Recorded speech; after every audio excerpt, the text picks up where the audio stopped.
করো। আমি তোমাকে পরামর্শ দিয়েছি, তোমার বাপের জমিদারি আছে, বড় ব্যবসা করো। টাকা কম আছে কলা বিক্রি করে খাও, তার চেয়ে টাকা কম আছে চকলেট বিক্রি করে খাও। যদি চকলেট বিক্রি করে খাওয়ার টাকা না থাকে তাহলে মানুষের বাড়িতে কাজ করে খাও। যদি মানুষের বাড়িতে দোকানপাটে কাজ করে খেতে না পারো তাহলে ভিক্ষা করে খাও। ভিক্ষা করার টাকা দিয়ে চাউল কিনে ভাত খেয়ে ইবাদত কবুল হবে। শোনো, আমি ভিক্ষা করতে বলিনি, এটা শেষ স্তর। ভিক্ষা করা টাকা দিয়ে চাউল কিনে ভাত খেয়ে ইবাদত কবুল হবে।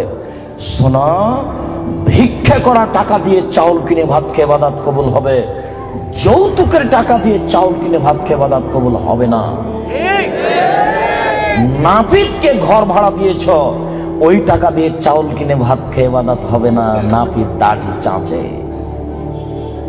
এদেশের কোন ব্যাংকে চাকরি করে সে টাকা দিয়ে চাউল কিনে ভাত খেয়ে ইবাদত